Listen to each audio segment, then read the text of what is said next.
Come on. Do you really know what turns you on? Bow chicka bow wow. Your birthday love and lust report has that answer. Be prepared to be shocked. We know everything with your date of birth. This video covers it all, top to bottom. What's your greatest strengths? How do you love?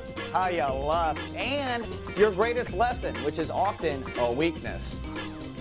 These videos are so accurate, you will be stunned and probably turn the volume on low.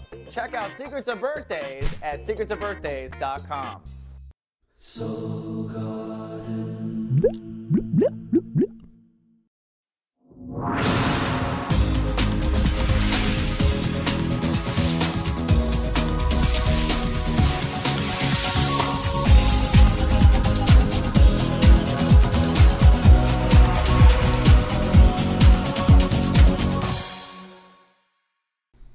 Namaste and welcome to Soul Horoscopes Orbits Edition. From my webcam to yours, I'm Christopher Ray Manwateki, your soul biographer, here to help you put the pieces of your story together on Earth. And we are finally in spring. My heart is pounding. Is yours? If not, I've got a class on Saturday. I'll jumpstart your heart. It's just a 90-minute seminar.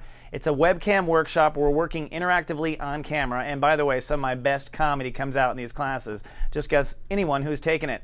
They're at soulmart.me for more information and tickets. And I got another little exciting announcement. We are going back to our soulgarden.tv brand. That's because we're expanding. We've got soulgarden.me, the community, and soulgarden.tv, our nonprofit television network, which we say now is for the people, by the people. And we are here really dedicated to help people develop themselves on camera, as well as continue to develop the people that want to help others. We're all about the light. We're all about helping you step into the light. Well, it's time to get running. The sun is in Aries. We don't have any major transits in our way for a while, and things are going to pick up speed now. Most of the inner transformations have begun. So without further ado, let's take a better look at you and take the ascension elevator up.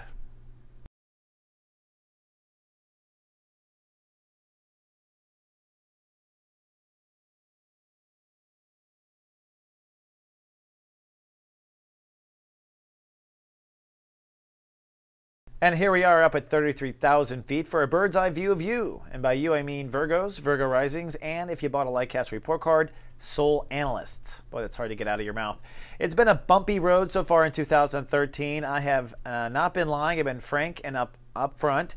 But I will say that as of this week, I believe things will change, and I do believe it.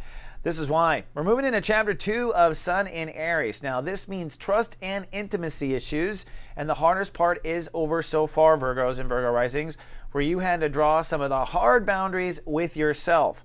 Now, you may think this is with someone else, like this may be someone that you're in love with or someone in your family or a neighbor or something like that, but the reason why you have to draw it with that person is because you didn't draw a boundary with yourself before that. So hopefully you learned that. Hopefully you tied off that kind of conscious knot and move forward. This week we move into Chapter 2, which deals with security. And security comes down to what you will or won't trust. And by the end of the week, you're going to be acting on that new security. So on Sunday, you're really trusting and learning and healing at step 11. By next Sunday, you're acting on this new security already, leaping towards the potential of alchemy, changing your life or changing a situation or creating some magic if you know that sort of mojo. So now my favorite part of the show, where you see what is above is also below. And as always, I like to start with Sunday again. Sunday, you were nesting and resting on Easter Sunday. The moon in Sagittarius pulled emotion down to home, family, and foundation. Kind of atypical for a holiday, whether you're Christian or not. So feeling that pull towards family and foundation, and your home planet Chiron ruling the day, allowing you to restore trust with yourself again, or trust with maybe another person. You should be focusing on yourself at this part of the transit. Hopefully you did. On Monday, it's sunny, nesting again, and resting again. And you're going to start to face some issues. Now, Jupiter rules the day, so you're going to be courageous enough to explore options, opportunities, maybe expanding your trust, opening up a door, considering opening up another door, considering closing a door you hadn't considered. So Jupiter is a day really of exploring and expanding on that kind of sense. The moon in Sagittarius does pull emotions back towards needing to nest and rest. And this red square you see here on the screen, this represents fear that's beginning to break apart between your inner child and the potential of stepping into these new boundaries. So to some degree, there's tension between your heart and trusting forward and you're going to work through that tension this week. On Tuesday, cloudy, chance of some storms. That's because Uranus rules a day and there may be some breakdowns. So maybe you thought you could trust or it wasn't so bad and it got even worse. Perhaps there's another area you couldn't trust. Perhaps you realize it's even deeper than you thought. It's a second day breakdown of the season, unfortunately, but it's the last time I think you're going to feel this way. Literally. All right. So this is really just exposing the last little inch of something you didn't know. Now, the moon is literally in Capricorn at the same time of this breakdown day. So emotions are hyper aware of your inner child, of your heart, of the past, of your childhood. So whatever test of trust or breakdown in trust, it probably echoes in your childhood. Now, the universe does give us this double yod through the week, which is giving us some core direction of where to go. On the one hand, with Jupiter in Gemini, it says, you know what, despite whatever's going on, just stay forward with career. Believe it or not, that's where your fortune is. That's where everything is going to come. You're going to feel better through career advancement, so keep marching forward. And then Saturn in Scorpio says, don't retreat into the old inner fights, the inner arguments in your mind, arguments with others, inner mind games, inner phobias of the mind. Don't retreat to the old stuff no matter how difficult things get. So hold your ground in your mind and march ahead in career legacy. That's what the planets have to say. On Wednesday, it's sunny and creative. I think it's going to be good. The moon now moves off of that 10th spot and begins to give focus to the inner child and your creativity. So there's a lot of breakthrough just by opening up to your creativity alone. Allow yourself to flow and things to go in your heart on this day.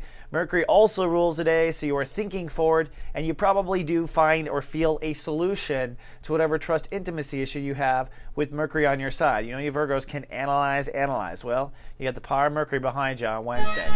On Thursday, it's sunny and hyper aware. The moon now shifts into Aquarius, pulling emotions into your body and health. So if you have been ignoring your body for 30 days, it will catch up to you at this point. Be cautious of that. Make sure you get sleep and take your vitamins. This is also a day where you're hyper aware. And if you're a performer, be careful of injury if you haven't cleared out your stress first. Definitely want to stretch on this day. Now, Venus rules the day, so it's a day of giving and receiving. And so if you did have a boundary or trust issue or a betrayal, something still stinging maybe perhaps from this particular month's issue, well, Thursday's a day where you can probably restore balance and order and heal it a bit. So I would take steps to do that if you could.